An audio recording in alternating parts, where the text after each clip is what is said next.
Et salut tout le monde, aujourd'hui c'est Nava pour le dernier scan de One Piece, le 902, qui, je vous l'accorde, est sorti quand même vachement en retard, mais j'étais quand même pas mal occupé ces derniers temps. Malgré tout, voilà, du coup la petite vidéo hebdomadaire. La fin de l'arc Whole Cake Island est signée par ce scan 902. Enfin, la fin de cet arc qui aura fait couler énormément d'encre pour pas mal de raisons, à tort ou comment dire, à raison justement. Euh, Moi, globalement, je vais faire mon petit bilan très rapidement. Je vais essayer que ce soit une vidéo assez courte, mais bon, vous me connaissez, hein, les habitués, vous savez comment sont mes vidéos courtes généralement. Donc voilà, je vais quand même essayer de faire vraiment très court. Le bilan de cet arc, globalement, je trouve plutôt bon. Il y a quand même pas mal de choses très positives, pas mal de combats très dantesques et très épiques qui auront marqué l'arc, l'arc et aussi le manga dans sa globalité. Pas mal de passages très marquants, mais malgré tout, quand même pas mal d'erreurs selon moi et pas mal de d'incohérences. On va pas revenir sur la fameuse endurance de Luffy contre Katakuri. Il y a entre autres ça et pas mal d'autres choses. Et l'arc, le scan, enfin le chapitre 900 qui aura été, enfin 901 qui aura été assez décevant pour ma part, mais malgré tout ça, comment dire, ça reste quand même un arc qui était quand même vachement cool malgré tout et qui, bon, même s'il a été très long et stagnait pas mal sur pas mal de choses. Malgré tout, ça reste un arc qui s'est fait quand même, a réussi quand même à se mettre en bonne position sur les arcs les plus intéressants de One Piece selon moi. Donc voilà pour ce qui est de l'arc Whole Cake Island pour un bilan très rapide de ce que je pense de cet arc-ci. Donc on va du coup un peu voir ce qui se passe dans ce chapitre 902. On a du coup un petit hommage à Pedro qui visiblement est vraiment mort. Beaucoup de gens, même moi, a quand même des doutes sur le fait qu'il est mort tant qu'on n'a pas vu encore le cadavre de Pedro. Parce qu'on se rappelle tous du fameux aigle, donc je me souviens plus de son nom, je crois que c'est Pelm, un truc comme ça, ou Pell, je crois que c'est Pell, qui justement était censé se suicider justement en prenant la bombe à la Basta, vous vous souvenez de ce passage-là, et avait sauté avec, justement, avait explosé avec la bombe. Et finalement, à la fin de l'arc, on le retrouvait un peu endommagé, mais ça allait quoi, il était encore en vie. Et là, bon, Pedro, on n'a toujours pas eu son corps, donc c'est pas sûr, encore une fois, même si ça a été annoncé par... Enfin, Sanji dit qu'il est mort, etc. C'est quand même mis avec une case assez sobre, justement, où c'est marqué Pedro est mort. Voilà, moi, on va partir du principe qu'il est mort. S'il est mort, tant mieux, parce que ça fait une mort assez cool quand même, mais on sait, enfin moi tant que j'ai pas eu le corps, je pars du principe qu'il est pas mort parce que ça, pour l'instant ça m'étonnerait pas qu'il revienne d'un ton de CO, voilà. Donc pour l'instant tant que j'ai pas eu le corps ou qu'il se passe vraiment énormément de chapitres avant ça, voilà, je mets des doutes là-dessus. Mais on va dire qu'il est mort pour l'instant. Ensuite, pendant que Luffy se fera soigner justement par Chopper, on va avoir tout le scan qui va être fait comme le scan 900 va être fait en chanson. Enfin, c'est pas vraiment une chanson, on dirait plus un espèce de poème. J'ai trouvé. Mais voilà, le scan se fait un peu. C'est comme si c'était vraiment, encore une fois, c'est encore l'erreur enfin, comment dire l'erreur? Pas l'erreur, mais c'est un peu le même cas. Pour le scan 900, par exemple, on a une chanson. Là, on dirait plus un espèce de conte que raconte quelqu'un, par exemple, comme une histoire. C'est ce qu'on avait relevé justement sur le début de cet arc-ci, où on disait que c'était très Alice au Pays des Merveilles, par exemple. On aurait dit un conte et tout. Une histoire, en fait, avec la grande méchante sorcière et tout ça, qui veut manger tes enfants et tout comme ça, comme comment dire, comment ça s'appelle déjà? Hansel et Gretel, voilà, je vais retrouver. Voilà, il y a plein de références aux contes, etc. Et là, encore une fois, on a vraiment l'impression que bah, tout simplement cet arc a été pensé comme un conte, et ça peut se confirmer justement à la fin de ce chapitre, à la fin de ce scan, de cet arc justement, qui se fait comme si quelqu'un nous lisait un conte justement. Donc pendant cette fameuse histoire justement, conte on va dire, de tout ça, qui se déroule pendant ce scan, on va avoir notamment du coup enfin la révélation de qu'est-ce qui s'est passé entre Sanji et Pudding la dernière fois qu'ils se sont vus. Donc il y a bel et bien eu le fameux bisou entre Sanji et Pudding quand cette dernière a enlevé la cigarette, et que moi je faisais partie des gens, même si c'était un peu moins romantique forcément, euh, moi je faisais partie des gens qui pensaient que elle aurait demandé à Sanji d'arrêter de fumer. Ce qui aurait pu être une chose, même si, bon, dit comme ça, forcément, ça peut faire ridicule. Mais moi, j'aurais trouvé ça aurait été un acte d'amour assez mignon. Moi, j'aurais bien aimé que ça se passe comme ça, mais ça se passe encore, c'est encore mieux parce que du coup, ils s'embrassent. Et techniquement, si je me trompe pas, c'est le premier des Mugiwara à enfin pécho, si je me trompe pas. Donc voilà, donc ça c'est cool, c'est un souvenir qui a été du coup volé par Pudding, parce que Sanji ne s'en souvient pas, parce que cette dernière a volé ce court passage des souvenirs de Sanji pour le garder rien que pour elle, et pour que Sanji ne se sente pas blessé et reparte avec Luffy et les autres sans regret, et voilà. Donc ça peut se comprendre, c'est un passage très triste qui, je pense, dans les épisodes, même si je les regarde plus en ce moment, depuis un bon moment, ça fait longtemps que j'ai arrêté de regarder les épisodes, mais un jour je m'y remettrai, et je pense que ce passage-là en animé va être vraiment triste. S'il gère bien avec la musique et tout, il y a vraiment moyen de mettre comment dire, que ce soit un des passages les plus tristes de l'animé en général, je pense. Parce qu'il est quand même en scan, c'est assez poignant. Enfin, en tout cas, moi, ça me touche. Et après, évidemment, on est tous différents. On a certaines personnes seront touchées plus que d'autres sur ce point-ci. Mais moi, en tout cas, j'ai vraiment aimé ce passage-là, très marquant et très bouleversant, on va dire. Donc voilà. Ensuite, on va retrouver le Germain 66 qu'on n'avait pas revu depuis le scan 900, on les retrouve juste blessés, etc. Ils ne sont pas morts, ils ont l'air d'être en plutôt bonne forme, même s'ils sont ils sont en sang, ils ont pas mal de blessures et tout. Mais ça a l'air d'aller, hein, pour eux, visiblement. Malgré, bon, on reviendra sur la fin de ce chapitre, mais du coup, pour l'instant, je suis assez content de les revoir. On revoit pas par contre Pecoms, ou du moins je l'ai pas vu. Il est peut-être caché dans une case, moi je l'ai pas remarqué. Euh, on ne sait pas où est passé P, comme ça c'est triste. Par contre, on l'a même pas vu sur la fin de scan, vous savez, les plusieurs cases qu'on peut voir.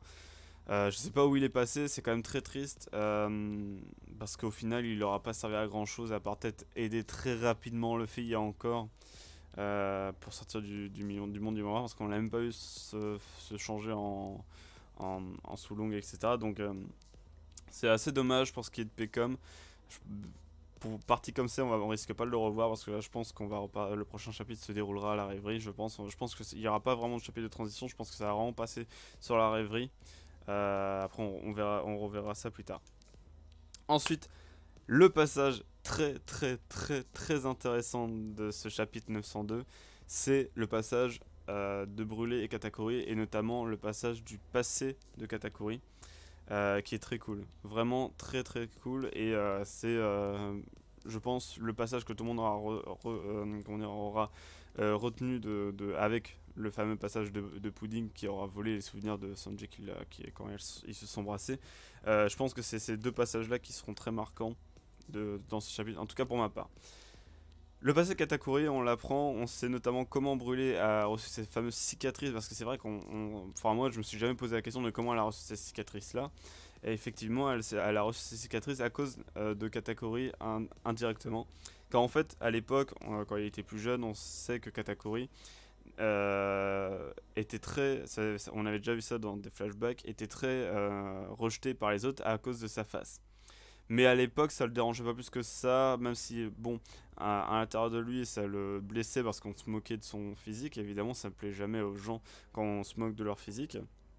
Mais il faisait son dur en disant quand quelqu'un me dira ça, je lui pèterai la gueule tout simplement et basta. Sauf que un jour, Brûlé s'est fait grièvement blesser justement au visage avec la blessure qu'on peut voir qui est restée justement par les fameuses personnes qui se foutaient de la gueule de Katakuri. Et ce dernier, après ce passage-là, a décidé de mettre sa fameuse écharpe autour du cou à la Raziel pour justement cacher sa bouche et son visage aux yeux de tous pour éviter justement de blesser d'autres membres de sa famille, pour que d'autres membres de sa famille ne soient blessés à cause de lui indirectement, à cause de son physique. Et j'ai trouvé ce passage là très bon, très très cool, c'est vraiment touchant encore une fois, Katakuri qui pense à sa famille d'abord avant lui, alors que même Brûlé lui avait demandé pourtant de ne pas cacher son visage, il était parfait tel quel, mais malgré tout, il a préféré cacher son visage pour protéger sa famille comment dire, des vengeances, je trouve plus le mot, je vais plus trouver le mot, bref, des représailles, voilà, qu'il aurait pu avoir via son physique et tout ça. Donc vraiment passage très très cool. Il n'y a pas grand chose d'autre à redire là-dessus, je trouve. Même si on peut voir un peu tout le monde étant jeune, c'était assez drôle, notamment Brûlé enfant, qui était toute mimi. Bon, elle a un peu mal vieilli, mais voilà, elle était toute choupie étant petite, et malgré tout, bon, elle a retourné, elle a été blessée via ça. Et notamment, ça nous permet un peu de voir aussi la relation entre Brûlé et Katakuri, qui peut faire penser un peu, j'ai trouvé, à la relation Sanji et Reiju, j'ai trouvé, parce que c'est vraiment une relation frère-sœur qui est assez touchante et euh, qui voilà, moi m'a fait penser un peu à Reiju et Sanjay à l'époque, où la sœur qui veut protéger son frère, etc. Franchement, c'est cool de voir ça parce que Brûlé, j'avais pas vraiment d'empathie pour elle. Enfin, c'était un personnage qui était un peu énervant et qui a pas trop. Voilà, qui m'a pas plus marqué que ça dans cet arc-ci. Mais avec ce court passage entre ces deux-là, ça m'a fait plus aimer Brûlé et voilà, je trouve que maintenant j'aime bien Brûlé juste pas pour son pouvoir ou quoi que ce soit, j'aime juste pour la relation qu'elle entretient avec Katakuri qui est très mignon et qui est adorable en fait et que moi j'aime beaucoup. Donc voilà, ce passage-là était très intéressant et très cool. Ensuite, la fin du scan, on va avoir du coup tout simplement le retour de Big Mom sur le champ de bataille où il y a le Germa 66, où il y a les hommes poissons, etc. On a Big Mom qui arrive avec son fameux passage où elle dit Life or Die. Ça annonce une vengeance de Big Mom sur les rescapés, c'est-à-dire tout ce qui est Germa 66. Est-ce qu'ils vont finir capturés? Est-ce que les hommes poissons vont finir capturés aussi? J'espère pas, s'il vous plaît. S'il vous plaît, ne faites pas encore attendre Jinbei.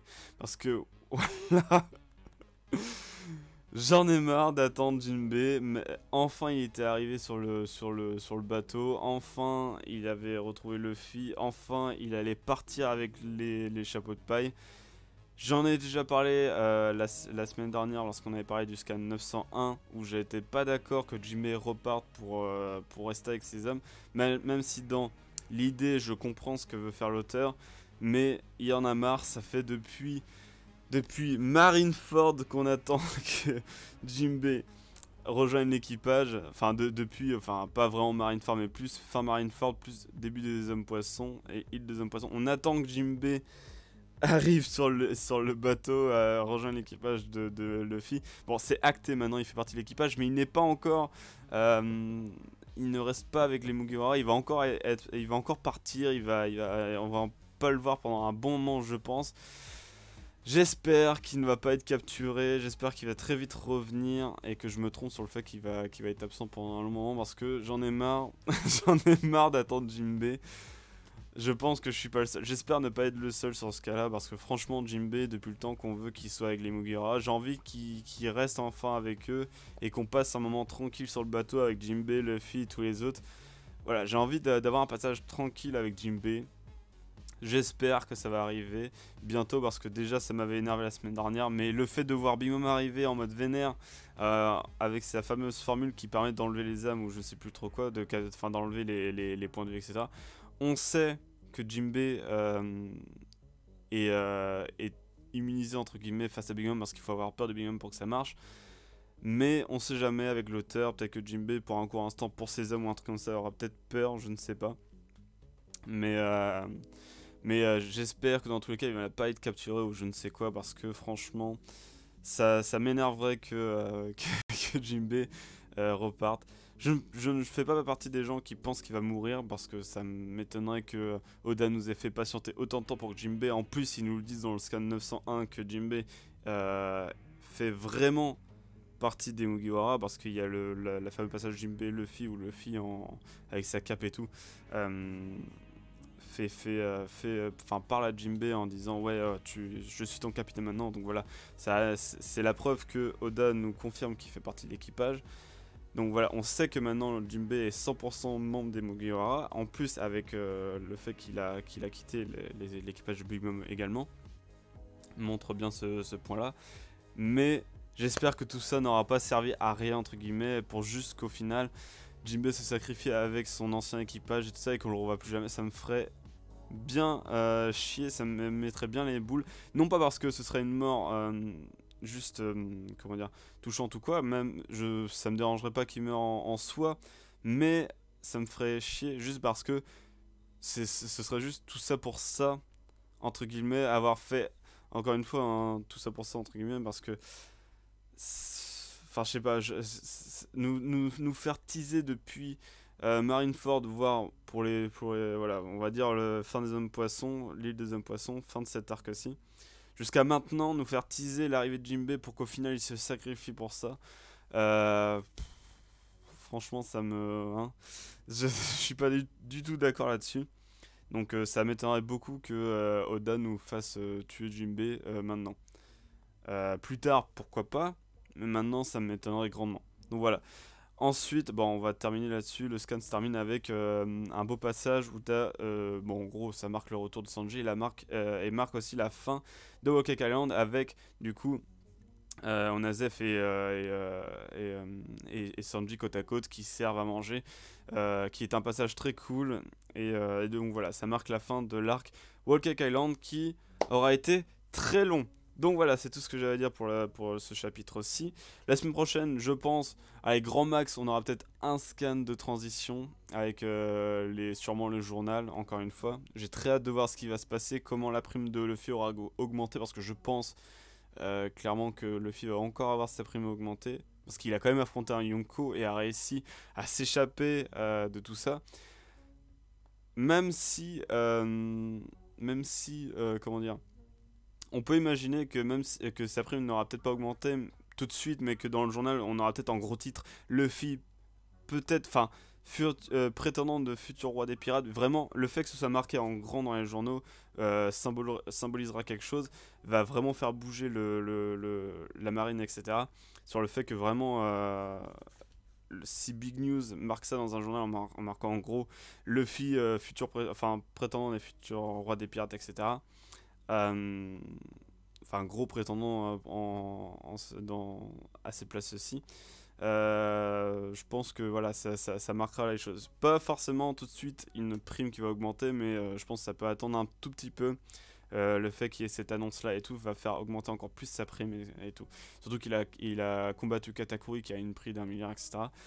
C'est quand même beaucoup et bref, c'est tout ce que j'avais à dire là-dessus.